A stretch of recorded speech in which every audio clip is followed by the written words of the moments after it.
السلام علیکم ورحمۃ اللہ وبرکاتہ. بسم الله الرحمن الرحیم.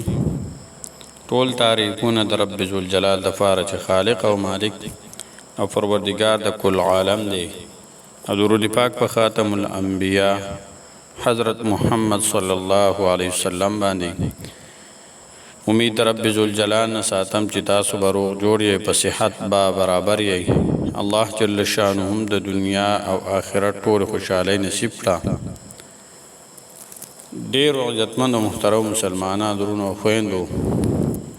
نن د جمعې د شپې مبارک ډېره بهترینه خاص وظیفه او داسې طاقتوره وظیفه ده چې د الله جل شانه په فضل او کرم سره او احسان سره به الله جل شانه ستاسو حاجات په ډیره ښکلې طریقې سره ان شاء الله تعالی الله جل شانه پوره کوي. ډیرو محترم مسلمانانو، دا یو داسې وظیفه ده چې په دې کې هیڅ قسمه انتظار نشته. محترمو، یعنی د دې وظیفې د کولو سره به الله جل شانه ستاسو فوراً کم حاجات وي، کم دعاګانې وغواړئ، هغه به الله جل شانه قبلوي. دا یو داسې وظیفه ده چې الله جل شانه دا فوراً قبلوي او اسانه هم ده. محترم، وظیفه د قرآن پاک د یو آیات مبارکه صحیح سر د هغې وظیفه ده. امن یجیب المضطر اذا دعاه ویکشف السوء. او محترم مسلمانانو، د مشرانو یو خبره ډیره مشهوره ده او دا کوي چې د کوم انسان دا فلانکې کار ونه شو، نو محترمو ما د مرۍ نه ونیسه. نو محترمو، چې کم انسان دا وظیفه وکړه او د هغه په حاجت پوره نه شو، نو مونږ دې د مرۍ نه ونیسي ان شاء الله تعالی. محترمو، په دې وظیفې او خپل خصوصي احسان سره به الله جل شانه ستاسو حاجت پوره کوي، لازما به پوره کوي او ډیر زر به پوره کوي او په یوه شپه کې به الله جل شانه پوره کوي او ستاسو مشکلات به الله جل شانه تاسو ته آسان کړي او ختم به یې کړي بیخي،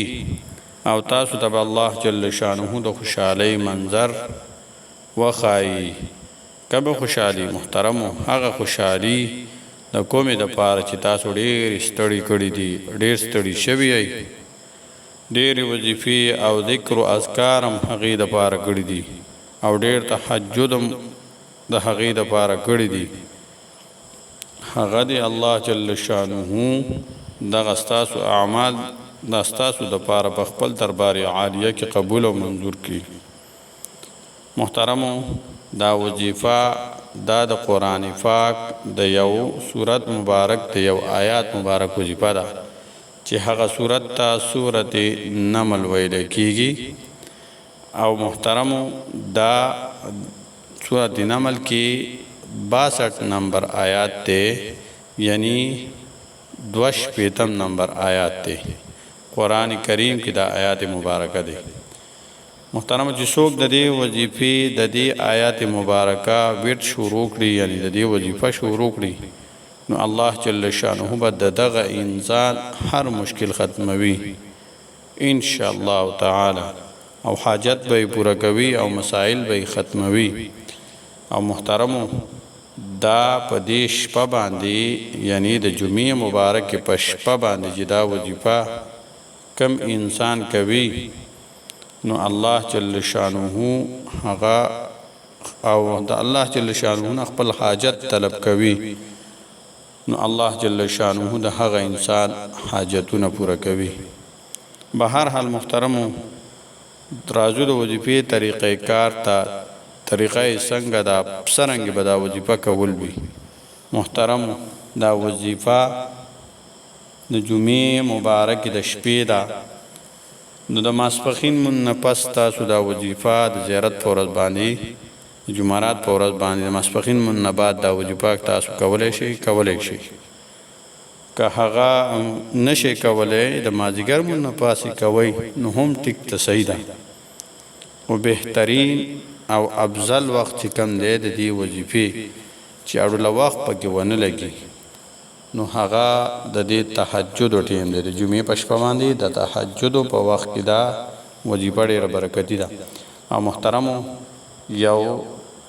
تبلیغي او مبلغ سړی جنید جمشید صاحب تیر شوی دی الله جل شانه دی عریق رحمت کی الله جل شانه دی هغه درجات عالیه قبول کی محترمو هغه وای د دې وظیفې په باره کې فرمایي چې دا انسان دا وظیفه وکړي دا وظیفه د دې آیات مبارکه هغه قسم خوري او د دې انسان حاجت پوره نشو نو دا دی د قیامت په ورځ زما ګریوان ته لاس راواچوي ما د ګریوانه ونیسي محترمو د قیامت ورځ به څومره هیبتناکه څومره خطرناکه ورځ وي او هغه د دې وظیفې د دې آیات مبارکه ذمهواري اخلي چې زما د ګریوان ته لاس راواچوي محترمو دا به ډېره بهترینه وظیفه ده دا خامخا وکړئ د خپلو حاجاتو دپاره وکړئ خپلو مشکلاتو حل کېدو دپاره هم وکړئ وظیفې طریقه کار دار محترمو اول به 11 پیری درود شریف وایي یعنی اولس مرتبه به درود شریف درود ابراهیمی وایي بیا به 313 مرتبه اما یجیب المضطر اذا دعاه ویکشف السوء آسان آیات مبارکه ده